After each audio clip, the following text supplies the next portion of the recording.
सर्पों के लक्षण, स्वरूप और जाति। राजा शतानिक ने पूछा, मुनि, सर्पों के कितने रूप हैं, क्या लक्षण हैं, कितने रंग हैं और उनकी कितनी जातियां हैं, इसका आप वर्णन करें। सुमंतु मुनि ने कहा, राजन, इस विषय में सुमेरु पर्वत पर महर्षि कश्यप और गौतम का जो संवाद हुआ था उसका मैं वर्णन करता हूँ। महर्षि कश्यप किसी समय अपने आश्रम में बैठे थे। उस समय वहां उपस्थित महर्षि गौतम ने उन्हें प्रणाम कर विनय पूर्वक पूछा, महाराज, सर्पों के लक्षण, जाति, वर्ण और स्वभाव किस प्रकार के हैं, उनका आप वर्णन करें तथा उनकी उत्पत्ति किस प्रकार हुई है यह भी बताएं। वे विष किस प्रकार छोड़ते हैं, विष के कितने वेग हैं, विष की कितनी नाड़ियां हैं, सांपों के दांत कितने प्रकार के होते हैं, सर्पणी को गर्भ कब होता है और वह कितने दिनों में प्रसव करती है, स्त्री पुरुष और नपुंसक सर्प का क्या लक्षण है, ये क्यों काटते हैं, इन सब बातों को आप कृपा कर मुझे बताएं। कश्यप जी बोले, मुनि, आप ध्यान देकर सुने, मैं सर्पों के सभी भेदों का वर्णन करता हूँ। ज्येष्ठ और आषाढ़ मास में सर्पों को मद होता है, उस समय वे मैथुन करते हैं। वर्षा ऋतु के 4 महीने तक सर्पिणी गर्भ धारण करती है। कार्तिक में 240 अंडे देती है और उनमें से कुछ को स्वयं प्रतिदिन खाने लगती है। प्रकृति की कृपा से कुछ एक अंडे इधर उधर ढुलक कर बच जाते हैं। सोने की तरह चमकने वाले अंडों में पुरुष, स्वर्ण केतक वर्ण के समान आभा वाले और लंबी रेखाओं से युक्त अंडों से स्त्री तथा शीर्ष पुष्प के समान रंग वाले अंडों के बीच नपुंसक सर्प होता है।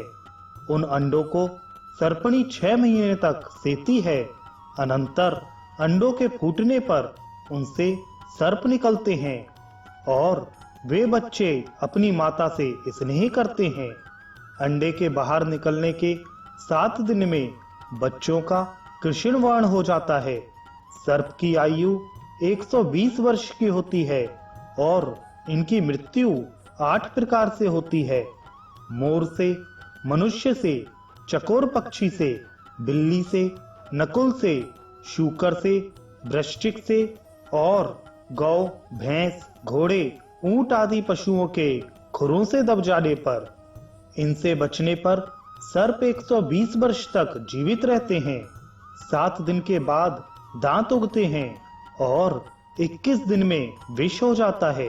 सांप काटने के तुरंत बाद अपने जबड़े से तीक्ष्ण विष का त्याग करता है और फिर विष इकट्ठा हो जाता है।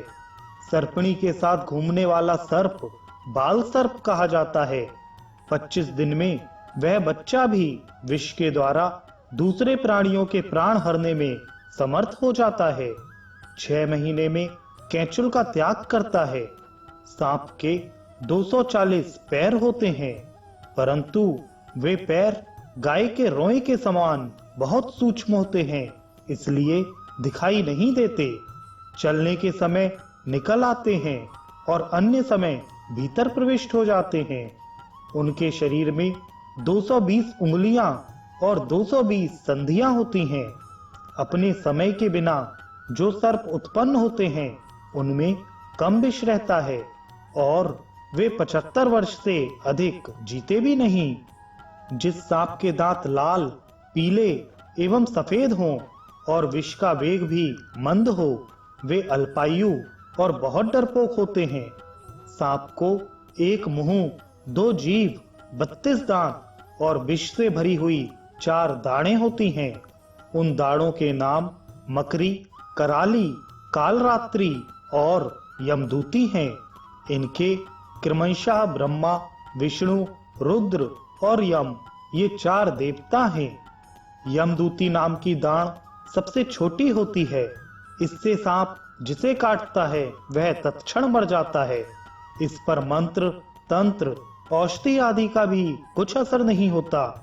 मकरी दाढ़ का चिन्ह शस्त्र के समान, कराली का काक के पैर के समान तथा कालरात्रि का हाथ के समान चिन्ह होता है और यमदूती कूर्म के समान होती है। ये क्रमशः 1, 2, 3 और 4 महीनों में उत्पन्न होती हैं और क्रमशः वात, पित्त, कफ और सन्निपात इनमें होता है। क्रमशः गुणयुक्त भात, कषाय युक्त अन्न, कटु पदार्थ, सन्निपात में दिया जाने वाला पथ्य इनके द्वारा काटे गए व्यक्ति को देना चाहिए। श्वेत, रक्त, पीत और कृष्ण इन 4 दाढ़ों के क्रमशः रंग हैं। इनके वर्ण क्रमशः ब्राह्मण, क्षत्रिय, वैश्य और शूद्र हैं। सर्पों के दाढ़ों में सदा विष नहीं रहता। दाहिने नेत्र के समीप विष रहने का स्थान है। क्रोध करने पर वह विष पहले मस्तक में जाता है, मस्तक से धमनी और फिर नाड़ियों के द्वारा दाढ़ में पहुंच जाता है। 8 कारणों से सांप काटता है। दबने से, पहले के बैर से, भय से, मद से, भूख से, विष का वेग होने से, संतान की रक्षा के लिए तथा काल की प्रेरणा से। जब सर्प काटते ही पेट की ओर उलट जाता है और उसकी दाढ़ टेढ़ी हो जाती है, तब उसे दबा हुआ समझना चाहिए। जिसके काटने से बहुत बड़ा घाव हो जाए, उसको अत्यंत द्वेष से काटा है, ऐसा समझने चाहिए। एक दाढ़ का चिन्ह हो जाए किंतु वह भी भली भांति दिखाई ना पड़े, तो भय से काटा हुआ समझना चाहिए। इसी प्रकार रेखा की तरह दाढ़ दिखाई दे तो मद से काटा हुआ, 2 दाढ़ दिखाई दे और बड़ा घाव भर जाए तो भूख से काटा हुआ, 2 दाढ़ दिखाई दें और घाव में रक्त हो जाए तो विष के वेग से काटा हुआ, 2 दाढ़ दिखाई दें किंतु घाव ना रहे तो संतान की रक्षा के लिए काटा हुआ मानना चाहिए। काक के पैर की तरह 3 दाढ़ दिखाई दें या 4 दाढ़ दिखाई दें तो काल की प्रेरणा से काटा हुआ जानना चाहिए। यह असाध्य है, इसकी कोई भी चिकित्सा नहीं है। सर्प के काटने के दंश, दंष्टानुपीत और दंष्टोद्यत ये 3 भेद हैं। सर्प के काटने के बाद ग्रीवा यदि झुके तो दंष्ट तथा काटकर पार करे तो दंष्टानुपीत कहते हैं। इसमें तिहाई विष चढ़ता है और काटकर सब विष उगल दें तथा स्वयं निर्विष होकर उलट जाएं। पीठ के बल उल्टा हो जाए, उसका पेट दिखाई दे तो उसे दष्टोदंत कहते हैं।